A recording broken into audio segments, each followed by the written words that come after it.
It's bird hunting season in San Francisco as the 49ers fly to Philly and take down the defending champion Eagles, and now they go to Seattle to take on the number 1 seeded Seahawks.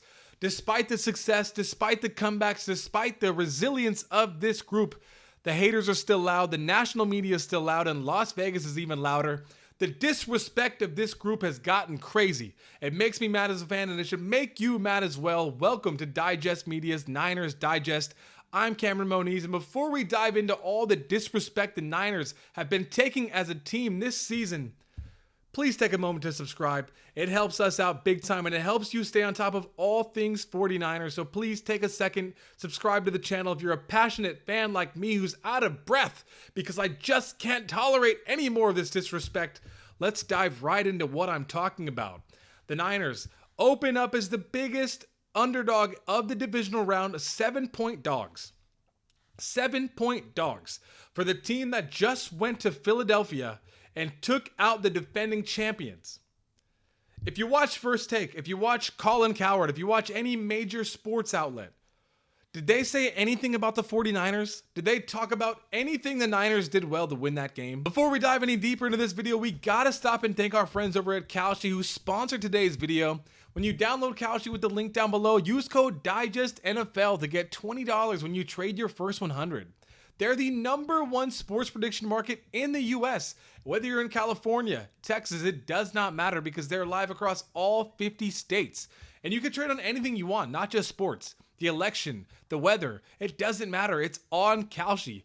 Me personally, I'll be trading on the 49ers this Saturday, and beyond that, I want the announcers to say what a catch, so I'm trading on that only on Kalshi. So once again, make sure you download Kalshi. Don't miss the opportunity for that $20 when you trade your first 100 only by using code DIGESTNFL.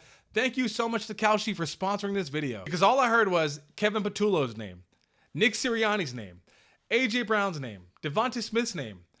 I didn't hear anything about Brock Purdy. I heard nothing about McCaffrey, nothing about Kyle Shanahan. Nothing about the defense, Eric Kendricks and Garrett Wallow, guys that stepped up.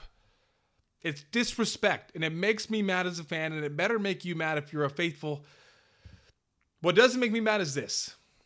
The Niners are 4-0 with Brock Purdy in Seattle as he's the starter. 4-0. 4-0. I'll let that sink in for a little bit, because no one is giving the Niners a chance in this game. No one's giving us a chance. 4-0, Brock Purdy in Seattle. And let's talk about the first game of the season. The Niners go to Seattle. They beat the Seahawks in Lumen Field. Forget the 12th man. Took care of business. And in that game, I mean, absolute domination.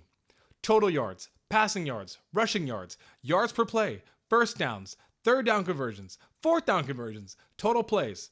Clean sweep. The Niners dominate that game. They dominate that game. I know it's a different team. I know there's no more George Kittle. I know Bosa's gone. I know Warner's gone. But it's the same 49ers. It's the same culture. It's the same coaching staff. It's the same belief in each other. A 7-point dog is unreal for this group. The biggest dog of the wild card round. It's disrespect. It's disrespect.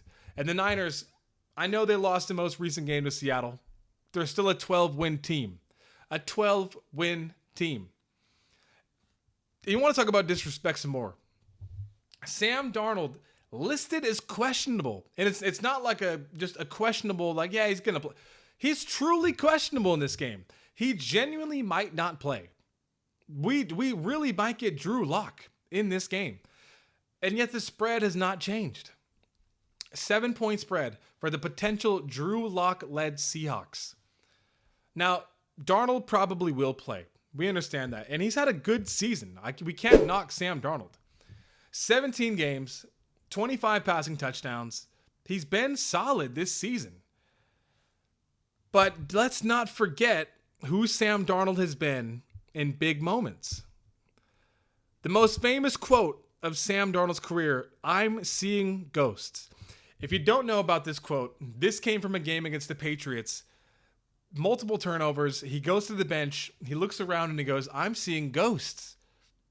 I don't know what's going on out there. I genuinely don't know who the receivers are or the defenders are. I'm literally seeing ghosts." That's the quarterback in the Niners' way to go to the NFC Championship game. And I know this is not the Jet Sam Darnold. This is a different Sam Darnold. I respect what he's done this season. I mean, an incredible comeback. But this is Sam Darnold. The last time Sam Darnold was in a massive, massive game, 2-week stretch last season. The Vikings are 14-2 going into that final game, going against the Lions. The winner wins the division. And Sam and the Vikings get absolutely boat raced. They're a 14-win wild card team, which is unbelievably unlucky for the Vikings. But that's a big game, and Sam Darnold didn't show up. So you say, okay, they're a wild card team. What did he do the following weekend? Well, not much. 27-9 against the Rams. 27-9, 2 back-to-back blowouts in the biggest games possible. Couldn't even score 10 points in these games. You want to know the stats of Sam Darnold in these games? Combined in these games, 43 of 81 passing for 406 yards. 43 of 81. That's unreal. That is 50% completion percentage for Sam Darnold. And you want to tell me the 49ers are 7-point dogs? That is disrespectful. So how did the Niners win this game if this team is so good? Well, according to Dante Whitner, the 49er legend, Ricky Pearsall, that's the key. When you go back and watch week 1, he put Reek Woolen in a blender. Their defensive backs are afraid of Ricky Pearsall, and you want to know why? Because they see a poor man's JSN. Same body mannerisms. This quote goes on. That's a big key in this game, Ricky Pearsall, because he opens up the field. He has not been available lately, but if he plays in this game, especially with no George Kittle now, Ricky Pearsall, Demarcus Robinson, Jake Tonjes, big keys in this game. But even if he doesn't play, a 7-point dog, disrespect to this team. Now we got to talk about some more 49ers news here, because that's not all. Fred Warner. Many of us hoped he would be back in this game. We believed it, but according to Adam Schefter, linebacker Fred Warner will not be activated off of injured reserve ahead of Saturday's game in Seattle for the divisional round. This coming from head coach Kyle Shanahan. So where do the Niners pivot? I'll tell you where they pivot. They pivot to the guys that stepped up. Eric Kendricks, huge game. Wasn't even on the Niners a month ago. They signed him 4 weeks ago. Veteran linebacker. He has 11 tackles in this game. Double-digit tackles for Eric Kendricks, fresh off of free agency. In the last play of the game on 4th and 11, a pass intended for Dallas Goedert, he gets in the way. Bats it down. The Niners win. He's not Fred Warner. No one is Fred Warner. But the disrespect of this team is unbelievable because they got playmakers. Whether you've heard of him or not, I bet you've never heard of Marquise Siegel. I bet you've never heard of Garrett Wallow. And to be fair, until a few months ago and a few weeks ago, neither did I. But look at the facts. Garrett Wallow, 11 tackles in that game. He also had a pass breakup. Marquise Siegel, 7 solos and 1 assist. These guys can ball. Hard hitter. Marquise Siegel is a hard hitter. Deommodore Lenoir is a hard hitter. Malik Mustafa, hard hitter. Upton Stout, he's 5'9", 185 pounds. If you go back to when the Niners drafted Upton Stout, what he told John Lynch on the phone, he goes, "I'm a dog. You just got a dog." And that's what this team is. It's a bunch of dogs. So stop disrespecting the dogs, because hungry dogs run faster. The Niners are the ultimate underdog in this game. But this is a team full of Upton Stouts. A team full of dogs.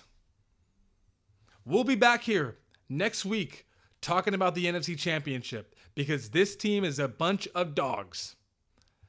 For Niners Digest, for Digest Media, I'm Cameron Moniz. Thank you again for being here. We'll see you on the next one. Please make sure to subscribe. Let's go, faithful. Let's go, Niners. Dogs.